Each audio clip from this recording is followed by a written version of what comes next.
स्वागत है आपका दिव्य हिमाचल टीवी में। मैं हूं दीक्षा शर्मा। शाम के 6 बज चुके हैं और प्रदेश की तमाम खबरों के साथ हम आपके समक्ष आ चुके हैं। कई लेटेस्ट अपडेट्स आज इस बुलेटिन में हम आपके साथ साझा करने वाले हैं। देखिए, विशेष तौर से बात कर्मचारियों के वेतन को लेकर करेंगे। सुबह से लेकर इनमें इंतजार बना हुआ था क्योंकि सैलरी को लेकर मैसेजेस नहीं मिल रहे थे। कुछ विभागों के कर्मचारियों को एसएमएस आ चुके हैं, कुछ को अभी भी नहीं आ पाए हैं। किस वजह से? ट्रेजरी से हमने ये पूरी इन्फॉर्मेशन ली है कि क्या सभी कर्मचारियों की सैलरी आज ही मिल जाएगी, यानी कि वो लोग जो अभी भी यहाँ मैसेज का इंतजार कर रहे हैं।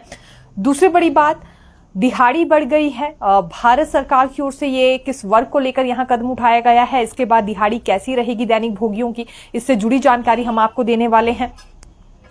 और तीसरी बड़ी बात यहाँ एचआरटीसी को लेकर भी करेंगे क्योंकि एचआरटीसी को 55 करोड़ रुपए जारी किए गए हैं राज्य सरकार की ओर से। इसके बाद वहां कर्मचारी और पेंशनर्स को लेकर कब राशि जारी की जाएगी, यानी कि उनकी वेतन और पेंशन कब तक जारी होगी, इस पर भी हम जानकारी लेकर आए हैं। लेकिन शुरुआत तबादलों से करना चाहेंगे क्योंकि प्रदेश सरकार ने आज ही के दिन 13 एचपीएस अधिकारियों के तबादले आदेश जारी किए हैं।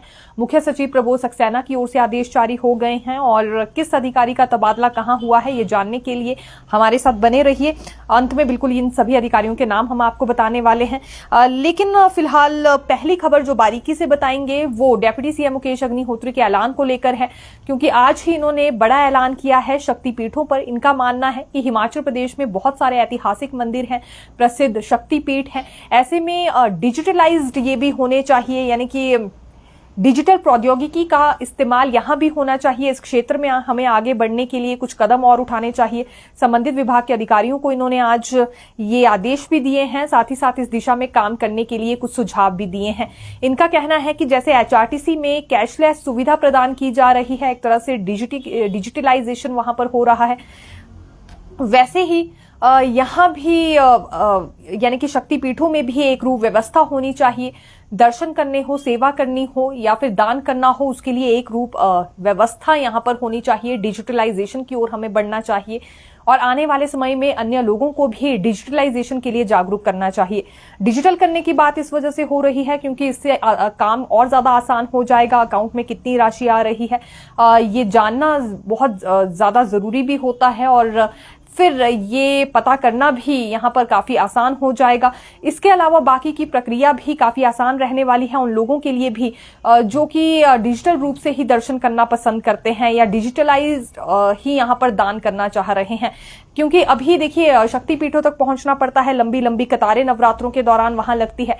लेकिन अगर हमें डिजिटल मोड पर यहाँ दर्शन करने के लिए मिल जाए शक्तिपीठ के और साथ ही साथ दान करने का मौका भी यहाँ डिजिटलाइजेशन के थ्रू ही मिल जाए, तो ऐसे में बहुत सारे व्यक्तियों को इसकी सहूलियत मिलने वाली है। तो ऐसा ही इनका कहना था कि ऑनलाइन एप्लीकेशंस को हमें और बारीकियों से समझना चाहिए और टेक्नोलॉजी फिलहाल कहां तक पहुंच गई है उसे हिमाचल प्रदेश में लाना, समझाना और लोगों को उससे अवगत करवाना बेहद जरूरी है। इस दिशा में काम किया जाए। हालांकि इनका कहना था सिर्फ शक्तिपीठ को ही डिजिटलाइजेशन नहीं करना है बल्कि गांव गांव में जाकर ये संदेश हमें लोगों तक पहुंचाना चाहिए। बात यहाँ शक्तिपीठों की नहीं है बल्कि ड्रोन को लेकर भी इन्होंने कहा है। ड्रोन प्रौद्योगिकी के क्षेत्र में भी हमें आगे बढ़ना चाहिए। अभी चीन से जो ड्रोन है वो एक तरह से आयात किए जा रहे हैं, लेकिन जरूरी है कि भारत में इसकी मैन्युफैक्चरिंग शुरू हो। जब यहां मैन्युफैक्चरिंग शुरू होगी उसके बाद बढ़ावा और ज्यादा यहां ड्रोन पायलट प्रशिक्षण को मिल सकेगा। ऊना में जो IIIT है वहां भी आज इनकी ओर से सुझाव दिया गया है कि कम से कम 3 से 6 महीने तक का ड्रोन कोर्स वहां छात्रों से करवाया जाना चाहिए। और दवाओं जैसी सप्लाई हम दुर्गम क्षेत्रों में ड्रोन के माध्यम से कर सकते हैं, लेकिन जरूरी है कि उसके लिए ज्यादा से ज्यादा लोग हों जिन्हें ड्रोन का प्रशिक्षण मिले और उसके बाद वो पूरी तैयारी कर सके। इससे रोजगार के अवसर भी युवाओं को हासिल होने वाले हैं। लेकिन सबसे पहले मैन्युफैक्चरिंग हमें भारत में बढ़ानी होगी, बजाय इसके कि उसे चीन से आयात किया जा रहा है। हिमाचल प्रदेश विश्वविद्यालय में बीएड मैनेजमेंट कोटे की 1370 सीटें खाली रह गई है। अब इन्हें ऑन स्पॉट काउंसलिंग करवाया जा सकता है, यानी कि ऑन स्पॉट इसमें अब काउंसलिंग हो सकती है एचपीयू की ओर से। इसमें आवेदन 6 अक्टूबर तक किए जा सकते हैं। ऑनलाइन आवेदन एचपीयू की ओर से मांगे गए हैं। वहीं इक्डोल में बीए, बीकॉम और बीएससी की फर्स्ट ईयर और सेकंड ईयर की अनुपूरक परीक्षाओं की डेटशीट जारी कर दी गई है। एचपीयू की वेबसाइट पर इसका शेड्यूल बारीकी से दिया गया है। 3 अक्टूबर से ये परीक्षाएं शुरू होंगी और 9 नवंबर तक चलने वाली हैं। छात्र परीक्षाओं संबंधित शेड्यूल वेबसाइट पर जाकर चेक कर सकते हैं। आउटसोर्स और मल्टीटास्क वर्कर्स पर अपडेट देना चाहेंगे। आज सीटू के बैनर तले इन्होंने शिमला के कई जगहों पर प्रदर्शन किया है, जिसमें एक झाखड़ी है रामपुर की, बायल क्षेत्र है, नीरत है, यहां प्रदर्शन किया गया है। इनका कहना है जो आउटसोर्स कर्मचारी हैं, मल्टीटास्क वर्कर हैं या इसके अलावा फिक्स टर्म वर्कर्स हैं, कैजुअल वर्कर्स हैं, इनका शोषण हो रहा है। यहां कमीशन खाने का काम कुछ एक राजनीतिक नेता कर रहे हैं, कंपनियां कर रही हैं और कुछ अधिकारी कमीशन खा रहे हैं। इसके अलावा इन्हें वेतन तक समय से नहीं दी जा रही है। 12 घंटे इनसे काम लिया जाता है, उसके बाद वेतन समय से ना मिलना, छुट्टियां ना देना और इसके अलावा बाकी चीजों को लेकर भी इन्हें शोषित किया जा रहा है। तो जल्द से जल्द ऐसे वर्गों के लिए एक पॉलिसी बननी चाहिए और जितने घंटों के लिए रखा गया है यानी कि 8 घंटे की सेवा ही इनसे ली जाए, बजाय कि 12-12 घंटे भी इनसे कुछ अधिकारी राजनीतिक नेता यहां पर काम ले रहे हैं। इनका मानना है कि 30,000 के करीब कुल ये संख्या है, जिसमें आउटसोर्स कर्मचारी हैं, मल्टीटास्क वर्कर हैं, कैजुअल और इसके अलावा इसमें फिक्स टर्म कर्मचारी भी हैं। इनका शोषण हो रहा है, ना तो मेडिकल सुविधा इन्हें मिलती है, ना ही कोई बोनस दिया जाता है, ना पेंशन का कोई लाभ दिया जा रहा है, इसके अलावा ईपीएफ नहीं कटता है, ग्रेच्युटी जैसे लाभ नहीं मिलते हैं। तो ऐसे में क्यों 12 घंटे इनसे सेवाएं ली जा रही है? एक पॉलिसी निर्धारित की जाए ऐसे वर्गों के लिए जिसमें टाइम लिमिट हो, वेतन हो और फिक्स्ड वेतन इनका किया जाए। इसके अलावा समय से इन्हें सैलरी मिलनी चाहिए। इस बात को लेकर आज इन्होंने शिमला के कुछ एक क्षेत्रों में सीटू के बैनर तले अपना विरोध दर्शाया है। कंप्यूटर शिक्षक काफी लंबे समय से पॉलिसी की मांग उठा रहे हैं। इनकी संख्या 1326 के करीब है। आउटसोर्स आधार पर अभी तक अपनी सेवाएं दे रहे हैं। इनका मानना है 21 साल से ज्यादा का समय हो गया है आउटसोर्स पर सेवाएं देते हुए। अभी तक यही एक ऐसा वर्ग बच गया है शिक्षा में जिन्हें रेगुलर नहीं किया जा रहा है। हालांकि वर्ग एक महज ये ऐसा नहीं है जो रेगुलर पॉलिसी की मांग उठा रहा है, वोकेशनल शिक्षक भी इसमें रेगुलर पॉलिसी की मांग उठाते हुए नजर आ रहे हैं। इनका कहना है कि इतने वर्ष हो गए हैं तो अब तो कम से कम पॉलिसी बननी चाहिए, खासतौर पर तब जब हाईकोर्ट ने भी यहां छूट दे दी हो कि यह पॉलिसी कंप्यूटर शिक्षकों के लिए बनाई जा सकती है। कुछ शिक्षकों की ओर से जो इसमें याचिकाएं दायर की गई हैं वो भी आड़े नहीं आएंगी। उसके बावजूद भी अभी तक पॉलिसी नहीं बन पाई। हालांकि शिक्षा मंत्री रोहित ठाकुर की अध्यक्षता में कैबिनेट सब कमेटी का गठन किया गया था, लेकिन ऐसा लग रहा है कि ये कैबिनेट सब कमेटी भी कहीं गायब सी हो गई है। इतने दिनों से कंप्यूटर शिक्षकों की रेगुलराइजेशन पर ना तो कोई चर्चा हुई है, ना कोई मीटिंग बुलाई गई है, ना कोई इसके लिए मॉडल तैयार किया जा रहा है और ना ही कंप्यूटर शिक्षकों को वार्ता के लिए बुलाया गया है। दरअसल साल 2014 में हाईकोर्ट ने सरकार को कंप्यूटर शिक्षकों की मांगों को लेकर पॉलिसी बनाने की संभावनाएं तलाशने के लिए कहा था। इतना ज्यादा समय हो गया है लेकिन अभी तक कोई रेगुलर पॉलिसी इनके लिए नहीं बनी है और अब इनका मानना है कि 21 वर्ष जिन्हें सेवाएं देते हुए हो गए हैं, कम से कम उन्हें रेगुलर किया जाए या डायरेक्टली विभाग के दायरे में लाया जाए। बहुत कम वेतन मिल रहा है, उससे इन्हें गुजारा करना काफी ज्यादा मुश्किल हो गया है। हर किसी का सवाल ये था कि स्ट्रीट वेंडर को लेकर आखिरकार बैठक कब होगी इसके लिए, क्योंकि एक समिति गठित की गई है जिसमें बीजेपी के एमएलएज भी हैं और कांग्रेस के भी एमएलएज हैं। हालांकि मंत्री भी शामिल किए गए हैं। उद्योग मंत्री हर्षवर्धन चौहान और मंत्री विक्रमादित्य सिंह इस समिति का हिस्सा है और ये 3 अक्टूबर को बैठक होने जा रही है, ठीक 3 बजे विधानसभा में। ये दरअसल समिति इसलिए गठित की गई है क्योंकि पॉलिसी लाने की बात यहां मंत्री अनिरुद्ध सिंह ने सेशन के बीचों बीच कही थी। उनका कहना था कि यहां जो अवैध रूप से निर्माण मस्जिदों का हो रहा है, उसके बाद अवैध रेडी फड़ी वाले भी यहां बैठे हुए हैं, उन पर कोई चेकिंग नहीं रखी जा रही है। कुछ एक लोग रोहिंग्या से यहां पर पहुंच गए हैं, अवैध रूप से अपना कारोबार कर रहे हैं और उसके बाद अवैध रूप से ही मस्जिद में रहने के लिए जगह भी ढूंढ रहे हैं। जिसके बाद यह आश्वासन वहां पर सरकार की ओर से दिया गया था कि वेरिफिकेशन प्रोसेस पूरा किया जाएगा ऐसे लोगों के लिए, इनके दस्तावेज चेक किए जाएंगे, कहां से आए हैं, कितने समय पहले इन्होंने अपना यहां कारोबार करना शुरू किया है। तो अब आने वाले समय में ये वेरिफिकेशन प्रोसेस शुरू हो सके, लेकिन इसके लिए पॉलिसी क्या रहेगी, यानी कि स्ट्रीट वेंडर पॉलिसी आखिरकार क्या रहने वाली है, इस पर अब चर्चा होगी और क्या नतीजा सामने आता है ये बिल्कुल 3 अक्टूबर की बैठक को ही पता लगने वाला है। क्योंकि लगातार यहां आम लोगों की ओर से भी सवाल उठाए जा रहे हैं। कुछ हिंदू संगठन भी एकत्रित हो गए हैं जिनका कहना है कि जितने भी ये टी स्टॉल्स वाले या फास्ट फूड स्टॉल लगाने वाले संचालक हैं, इन सबकी चेकिंग होनी चाहिए। हिमाचल प्रदेश में नशा माफिया हावी होता जा रहा है और ऐसे ही कुछ एक स्टॉल संचालक हैं जो कि आगे से आगे यहां नशे की सप्लाई कर रहे हैं, यानी कि तस्करी एक तरह से नशे की कर रहे हैं। तो ऐसे लोगों पर शिकंजा कसा जाना चाहिए क्योंकि ये डीलर के तौर पर यहां काम करते हैं। अब ये क्या डिसीजन लिया जाता है, किस तरह की पॉलिसी लागू होती है और वेरिफिकेशन कैसे होगी, ये देखना काफी ज्यादा रोचक रहेगा इस बैठक के बाद। देखिए, सैलरी आ गई है। कर्मचारियों में सुबह से लेकर इंतजार बना था, क्योंकि ये पहले ही शेड्यूल राज्य सरकार की ओर से तय कर दिया गया था कि 1 अक्टूबर को वेतन दे दी जाएगी कर्मचारियों की, और पेंशनर्स को 9 तारीख को उनकी पेंशन मिलने वाली है। पेंशनर्स हालांकि इस बात से काफी ज्यादा नाराज चल रहे हैं, लेकिन कर्मचारियों को सैलरी जरूर मिल गई है। कुछ विभागों में कर्मचारियों को मैसेज आ गए हैं। कुछ ऐसे कर्मचारी जो हमारे पास फोन करके ये शिकायत कर रहे थे कि कोई SMS उन्हें नहीं मिला है, क्या सैलरी आएगी या नहीं आएगी। इस बारे में हमने जब ट्रेजरी से जानकारी मांगी तो ट्रेजरी का यह कहना था कि काफी देरी से इस बार निर्णय लिया गया है कि 1 अक्टूबर को ही सैलरी देनी है कर्मचारियों की।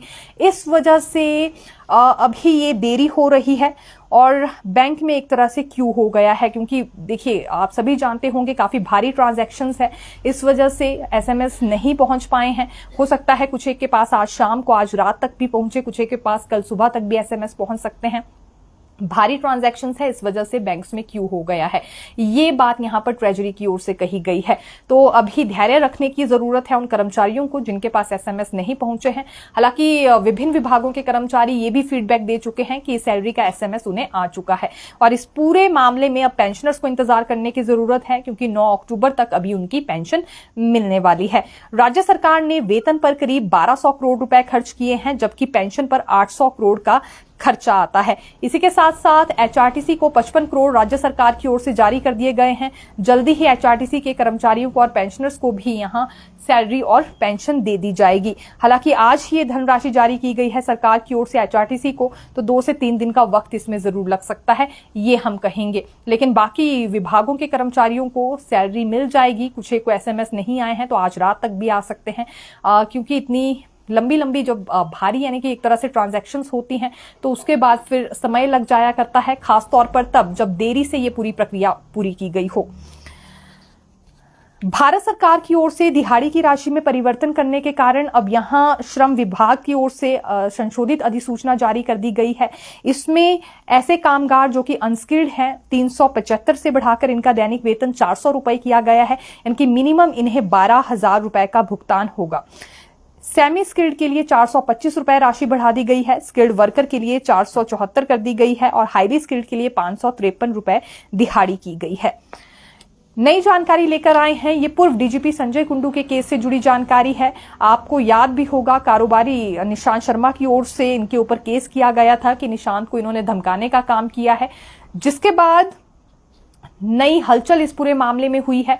देखिए, जो हाई कोर्ट की ओर से फैसला सुनाया गया था, उस फैसले पर सुप्रीम कोर्ट की ओर से स्टे लग गया है और अब अगली सुनवाई 4 नवंबर को तय की गई है। 23 सितंबर 2024 को ये आदेश जारी किए गए थे हाई कोर्ट की ओर से, जिस पर सुप्रीम कोर्ट ने स्टे लगाया है। दरअसल इस पूरे मामले में हाई कोर्ट ने वर्तमान में जो DGP हैं अतुल वर्मा, उनके कार्य की प्रशंसा की थी और ये भी आदेश जारी किए थे कि अगली जांच भी इसमें जारी रखी जाए, यानी कि अगली इन्वेस्टिगेशन और अगली इंक्वायरी करने के आदेश जारी किए गए थे। हाईकोर्ट का यह मानना था कि जो भी जांच DGP अतुल वर्मा ने की है पूर्व DGP संजय कुंडू से जुड़ी, वो बिल्कुल ठीक है, उसे सराहाया भी गया था और अगली इंक्वायरी करने के लिए कहा था। लेकिन इसी बीच फिर संजय कुंडू ने सुप्रीम कोर्ट का दरवाजा खटखटाया और सुप्रीम कोर्ट से स्टे लग गया है हाईकोर्ट के फैसले पर। अब 4 नवंबर को सुप्रीम कोर्ट में अगली सुनवाई इस पूरे मामले पर होगी। लेकिन ये बात फिलहाल काफी ज्यादा चर्चाओं में है कि जो DGP अतुल वर्मा हैं, उनकी जांच को सही बताया गया था हाई कोर्ट की ओर से, और उसके बाद सुप्रीम कोर्ट से अब इस मामले में जब स्टे लगा है तो एक तरह से नया मोड़ कहना चाहेंगे। हालांकि काफी ज्यादा दिलचस्प केस है और अब क्या कुछ होता है 4 नवंबर को, ये हम देखने वाले हैं। शिक्षा मंत्री रोहित ठाकुर ने विभाग से संबंधित मामलों पर बैठक बुलाई है। ये 4 अक्टूबर को बैठक लेने वाले हैं। ठीक उससे पहले 3 अक्टूबर को शिक्षा सचिव राकेश कंवर बैठक लेंगे और इसमें तैयारी की जाएगी मीटिंग को लेकर, जो कि अगले दिन शिक्षा मंत्री की अध्यक्षता में होनी है। हालांकि इससे पहले जब शिक्षा मंत्री ने मीटिंग ली थी विभागीय मामलों को लेकर, तो तकरीबन ये 30 एजेंडा आइटम्स पर काम करने के लिए विभागीय अधिकारियों को कहा था। 30 ऐसे एजेंडा आइटम्स थे जिसमें प्रमोशन के मामले थे, भर्तियों के मामले थे या स्कूल मर्जर के केसेस थे कि जल्द से जल्द इस प्रक्रिया को पूरा किया जाए। इसके लिए एक टाइम लिमिट भी विभागीय अधिकारियों को दी गई थी। दोबारा 4 अक्टूबर को शिक्षा मंत्री बैठक लेने जा रहे हैं और उससे ठीक एक दिन पहले शिक्षा सचिव राकेश कंवर भी अधिकारियों के साथ बैठक लेंगे। एक तरह से ये तैयारी करेंगे कि मंत्री के समक्ष क्या और किस तरह की फीडबैक रखनी है, कौन से काम हो पाए हैं और किन कार्यों में अभी और ज्यादा समय लगने वाला है। कल 2 अक्टूबर है, ग्राम सभाएं आयोजित की जा रही हैं और ये आग्रह किया गया है सरकार की ओर से कि जो ग्रामीण लोग हैं उन्हें ग्राम सभाओं में जाना चाहिए, क्योंकि उनसे जुड़े मुद्दों पर इसमें चर्चा होगी। बड़ी बात मनरेगा पर है। मनरेगा के सेल्फ को पारित करने के साथ साथ इसमें 8 और एजेंडाज हैं, जिसमें स्वच्छता को लेकर, पानी के बिलों को लेकर भी चर्चा होगी। महिलाएं इंतजार कर रही थी कि क्या 1500 वाला मसला भी एजेंडा के तौर पर इसमें शामिल किया जाएगा, लेकिन ऐसा नहीं हुआ है। ये पहले भी विभाग की ओर से ऐसा कोई प्रपोजल आगे नहीं दिया गया था, यानी कि सोमसा ने भी ऐसा कोई आगे प्रस्ताव नहीं दिया और ना ही ऐसा कोई प्रस्ताव रूरल डेवलपमेंट डिपार्टमेंट और पंचायती राज विभाग के पास पहुंचा था। महिलाएं उम्मीद लगाकर बैठी थी कि ये जो ग्राम सभाओं को इसमें शामिल किया गया है 1500 देने के लिए महिलाओं को, इस पर खुलकर चर्चा होनी चाहिए, लेकिन ये आइटम एजेंडा के तौर पर नहीं लगी है।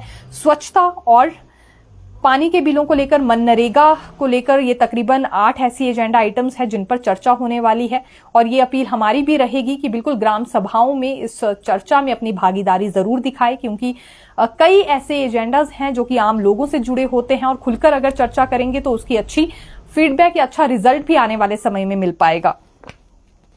हिमाचल में पंचायत और अर्बन लोकल बॉडीज के उपचुनाव के कारण लगी आचार संहिता हट गई है। State election commissioner Anil Kumar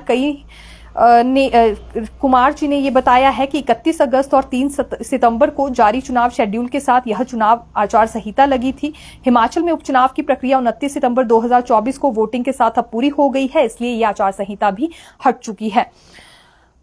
Bhajpa के राष्ट्रीय अध्यक्ष जगत प्रकाश नड्डा हिमाचल दौरे पर आ रहे हैं। दरअसल जब से इन्हें केंद्रीय स्वास्थ्य मंत्री की जिम्मेदारी दी गई है उसके बाद से लेकर इनका पहला दौरा ये हिमाचल का है और बिलासपुर में इनके लिए अभिनंदन समारोह रखा गया है। बड़ी जनसभा को वहां संबोधित करने वाले हैं।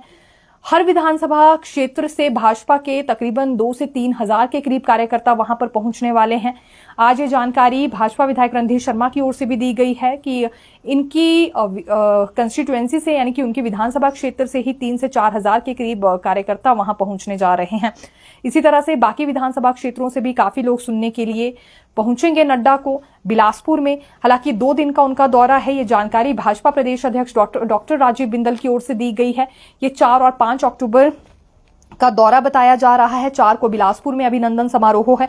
5 अक्टूबर को नड्डा भाजपा जिला कार्यालय सिरमौर के नवनिर्मित भवन का उद्घाटन करेंगे और जनता को वहां संबोधित करेंगे। साथ ही नवनिर्मित भाजपा जिला कार्यालय देहरा की उद्घाटन पट्टिका का अनावरण भी इनकी ओर से किया जाएगा। और हालांकि इस बार देखिए शिमला का दौरा इनका नहीं रहा है, फिलहाल ये सिरमौर और बिलासपुर में ही जाएंगे। इसके अलावा जैसा कि देहरा की जानकारी भी हमने आपको दी और उम्मीद जताई जा रही थी कि बड़ा पद चूंकि नड्डा को मिला है तो शायद ये शिमला में भी आएंगे, लेकिन अब अगली बारी के दौरे का इंतजार यहाँ के कार्यकर्ताओं को करना होगा। हालांकि जो कार्यकर्ता हैं वो बिलासपुर भी सभी पहुंचने वाले हैं नड्डा के संबोधन के लिए। पेंशनर्स ने आज काला दिवस मनाया है। कारण इसका यह है कि 9 अक्टूबर को इनकी पेंशन आ रही है। पेंशनर्स का मानना है कि पहले ही कई वित्तीय घाटों से ये गुजर रहे हैं। डीए और एरियर की किश्तें अभी तक इन्हें पूरी तरह से नहीं दी गई हैं। इसके अलावा जेसीसी की बैठक की मांग उठा रहे हैं, वो तक सरकार पूरी नहीं कर पाई। और आज जहां अंतर्राष्ट्रीय वृद्ध नागरिक दिवस था तो इस मौके पर इन्हें काला दिवस मनाना पड़ रहा है। काला दिवस इसलिए मना रहे हैं क्योंकि ये सरकार से तोहफे का इंतजार कर रहे थे, लेकिन यहाँ जो पेंशन इन्हें पहली तारीख को मिला भी करती थी अब वो 9 अक्टूबर को मिलने जा रही है। इस बात पर इन्होंने भारी रोष व्यक्त किया है। आने वाले दिनों के लिए इन्होंने चेतावनी दी है कि अब हर जिला मुख्यालय पर ये प्रदर्शन करके देख चुके हैं, उसका कोई असर सरकार पर नहीं हुआ, बल्कि यहाँ इनकी पेंशन लेट तक कर दी गई। अब ये मंत्रियों का और विधायकों का घेराव करेंगे, जितने भी इनके पॉलिटिकल प्रोग्राम्स होंगे वहां जाकर घेराव करेंगे और इनकी ओर से विरोध दर्शाया जाएगा। इसके बाद भी अगर सरकार नहीं मानती है तो कोई बड़ी रणनीति इनकी ओर से तैयार की जाएगी।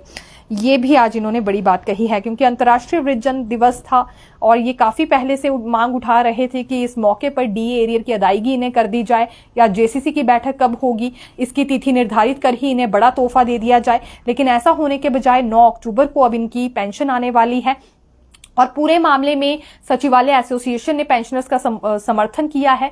जो सचिवालय एसोसिएशन के अध्यक्ष हैं संजीव कुमार, इनकी ओर से ये कहा गया है कि ये पूरी तरह से पेंशनर्स के साथ खड़े हैं और ये भी मांग उठाते हैं कि पहली तारीख को ही कर्मचारियों की सैलरी के साथ पेंशनर्स को पेंशन मिलनी चाहिए। देखिए, बिजली बोर्ड कर्मचारी आपस में बंट गए हैं और इनके बंटने का कारण है स्मार्ट मीटर योजना। अभी स्मार्ट बिजली मीटर योजना लाई गई है और हालांकि हिमाचल प्रदेश में ये स्मार्ट बिजली मीटर्स लगाए भी जा रहे हैं। इसके विरुद्ध है बहुत पहले से Himachal Pradesh electricity employees union, और लेकिन अब यहाँ दूसरी एसोसिएशन सामने आ गई है। ये हम मिनिस्ट्रियल स्टाफ एसोसिएशन की बात कर रहे हैं।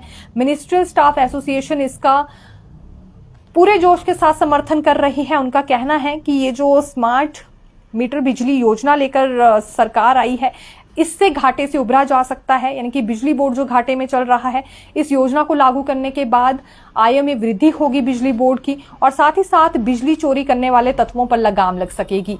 ये दो तर्क इनकी ओर से दिए गए हैं। हालांकि जो दूसरी ओर बिजली बोर्ड कर्मचारी यूनियन है, उनका कहना है कि ये स्मार्ट बिजली मीटर योजना ठीक नहीं है, इससे घाटे में और ज्यादा बिजली बोर्ड जाएगा। और इससे पहले जब ये टेंडर भी हुए थे तो काफी ज्यादा विरोध यहाँ किया गया था बिजली बोर्ड यूनियन की ओर से, लेकिन मिनिस्ट्रियल स्टाफ एसोसिएशन का कुछ और कहना है और वो लोगों को जागरूक भी कर रही है इसी स्मार्ट बिजली मीटर योजना के लिए कि ये कितनी ज्यादा फायदेमंद लोगों के लिए रहेगी। एक बड़ा कुनबा है जिनका कहना है इससे बिजली बोर्ड घाटे में जाएगा। दूसरी कर्मचारियों की एसोसिएशन है जिनका ये मानना है कि इससे आय में वृद्धि होगी, बिजली बोर्ड उभरेगा घाटे से, और तीसरी बड़ी बात कि जो बिजली चोरने वाले लोग हैं उन पर पूरी तरह से लगाम लग सकेगी, ये अपराध भी रुक पाएंगे। देखिए, एचआरटीसी की लग्जरी बसेस में अगर यात्रा करना चाहते हैं वो लोग जो स्मार्ट कार्ड धारक हैं, जिनके ग्रीन कार्ड बने हैं या सम्मान कार्ड बने हुए हैं, तो 10% तक छूट उन्हें निगम की ओर से दी जा रही है। और अभी केवल 1 या 2 महीने तक नहीं बल्कि अगले 5 महीने तक उन्हें ये छूट दी जाएगी। 31 मार्च तक इनकी ओर से ये लाभ उठाया जा सकता है 10% छूट का एचआरटीसी बसेस में, जिसमें वॉल्वो भी है और एसी बसेस भी हैं। मान लीजिए दूर दराज के क्षेत्र से सफर करना है, अब सर्दियों का मौसम होगा तो ऐसे में सर्दी से बचने के लिए ये एचआरटीसी बसेस में सफर कर सकते हैं। वॉल्वो और एसी बसेस में भी इन्हें 10% तक यहां छूट दी जाएगी। निगम की ओर से ये आज ही फैसला लिया गया है और ये स्मार्ट कार्ड, ग्रीन कार्ड, सम्मान कार्ड के जरिए किराए में छूट मुहैया करवाई जा रही है। लेकिन जानकारी रखिएगा कि जो यहां कार्ड धारक हैं महज उन्हें ही ये 10% छूट दी जा रही है और अगले 5 महीने यानी कि 31 मार्च तक ये छूट दी जाएगी। मुख्यमंत्री सुखविंदर सिंह सुक्खू से जुड़ी बड़ी जानकारी देंगे क्योंकि ये अब पूरी तरह से स्वस्थ हो चुके हैं। कुछ दिन से इनकी तबीयत ठीक नहीं चल रही थी, इस वजह से अपने सरकारी आवास से ही इन्होंने पूरा कामकाज संभाला हुआ था, लेकिन अब ये पूरी तरह से फिट हो गए हैं और अगले कल हरियाणा जाने वाले हैं चुनावी प्रचार प्रसार के लिए। ये ठीक 8 बजे अपने सरकारी आवास से निकल जाएंगे और हरियाणा के बरवाला में जनसभा को संबोधित करने जा रहे हैं। वहां मुख्यमंत्री की ओर से अब जवाब दिया जाएगा उन सभी बातों को लेकर जो भाजपा नेता कह रहे हैं। देखिए, बात सिर्फ हरियाणा की नहीं है, इससे पहले जम्मू कश्मीर में भी प्रधानमंत्री नरेंद्र मोदी जब आए थे तो हिमाचल का उदाहरण उन्होंने दिया था और ये कहा था कि कांग्रेस शासित राज्य की आप हालत देख लीजिए, हिमाचल में हर तबका सड़कों पर है, ना बिजली मिल रही है, ना पानी मिल रहा है, ना सैलरी मिल रही है, ना पेंशनर्स को पेंशन दी जा रही है और बेरोजगार युवा दर-बदर की ठोकरें खा रहे हैं। उनके लिए नौकरियों का कोई प्रावधान नहीं किया जा रहा है, जो भर्तियां हुई भी थी वो भी लटकाकर वहां सरकार ने रखी है। इन्हीं बातों का जवाब अगले कल मुख्यमंत्री की ओर से दिया जा सकता है। दूसरी बात हरियाणा की करें तो वहां भाजपा नेता बार बार गारंटियों का चैप्टर खोलकर बैठे हैं। उनका कहना है जितनी भी गारंटी कांग्रेस की ओर से हिमाचल प्रदेश में दी गई वो पूरी नहीं की गई है, महज एक ओपीएस बहाल की गई है और ओपीएस बहाल करने के लिए सभी वर्गों के फायदों को दरकिनार कर दिया गया है या उनके कुछ एक फायदे तो छीन तक लिए गए हैं। ऐसे शब्द भाजपा नेता वहां कह रहे हैं। अब मुख्यमंत्री किस प्रकार से जवाब देते हैं हरियाणा में ये देखना होगा। चुनावी प्रचार प्रसार के लिए अगले कल ठीक 8 बजे अपने सरकारी आवास ओक ओवर से मुख्यमंत्री निकल जाएंगे और उसके बाद इनका दिल्ली जाने का दौरा भी फिलहाल कंफर्म हो गया है। तो फिर मिलेंगे नई खबर के साथ, देखते रहिए दिव्य हिमाचल टीवी। धन्यवाद।